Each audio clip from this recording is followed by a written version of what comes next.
Hi hello friends, welcome to my new log. Please support ಮಾಡಿ, ನನ್ನ channel subscribe ಮಾಡಿ.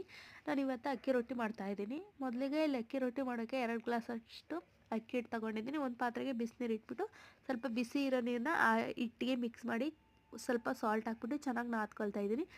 3 minutes rest ಮಾಡೋಕ್ಕೆ ಬಿಟ್ಬಿಟ್ಟು ಇಲ್ಲಿ ಚಿಕ್ಕ ಚಿಕ್ಕ ಉಂಡೆಗಳಾಗಿ ಮಾಡ್ಕೊಂಡು ರೊಟ್ಟಿ ತೊಟ್ಬಿಟ್ಟು ನಾನು ಬಿಸಿ ಮಾಡ್ತಾಯಿದ್ದೀನಿ. ಇಲ್ಲಿ ನಾನು ಗೋರಿಕಾಯಿ ಪಲ್ಯ ಮಾಡೋದಕ್ಕೆ ಏನೇನು ಬೇಕು ಅಂತ ಹೇಳ್ತೀನಿ. ಮೊದಲಿಗೆ ಗೋರಿಕಾಯಿನ ಚಿಕ್ಕ ಚಿಕ್ಕದಾಗಿ ಹೆಚ್ಕೊಬೇಕು. ಮತ್ತು ಈರುಳ್ಳಿ, ಟೊಮೊಟೊ, ಒಂದು ಪ್ಯಾನಿಗೆ ಆಯಿಲ್ ಹಾಕ್ಬಿಟ್ಟು ಕರಿಬೇವು ಮತ್ತು ಸಾಸಿವೆ, ಜೀರಿಗೆ, ಒಣಮೆಣಸಿನಕಾಯಿ, ಚಿಕ್ಕದಾಗಿ ಕಟ್ ಮಾಡಿರುವಂಥ ಬೆಳ್ಳುಳ್ಳಿ, ಈರುಳ್ಳಿ ಅದನ್ನ ಫ್ರೈ ಮಾಡಿಕೊಂಡು ನೆಕ್ಸ್ಟ್ ನಾನು ಟೊಮೊಟೊ ಹಾಕ್ತಾಯಿದ್ದೀನಿ. ಆವಾಗಲೇ ಕಟ್ ಮಾಡ್ಕೊಂಡಲ್ಲ ಗೋರಿಕಾಯಿ, ಅದು ಹಾಕಿ ಮಿಕ್ಸ್ ಮಾಡ್ತಾಯಿದ್ದೀನಿ.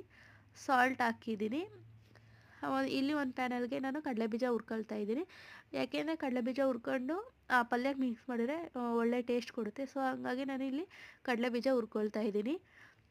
ಸ್ವಲ್ಪ ವಾಟರ್ ಹಾಕ್ಬಿಟ್ರೆ ಸ್ವಲ್ಪ ಅದು ಎಲ್ಲ ಬೇಯ್ಕೊಳ್ಳುತ್ತೆ. ಅಷ್ಟರೊಳಗೆ ನಾನು ಇಲ್ಲಿ ಕಡಲೆಬೀಜನ ಮಿಕ್ಸಿಗೆ ಹಾಕೊಂಡು ಪುಡಿ ಮಾಡ್ಕೊಳ್ತಾ ಇದ್ದೀನಿ. ಪುಡಿ ಮಾಡ್ಕೊಂಡು ಇದಾಗಿದೆ.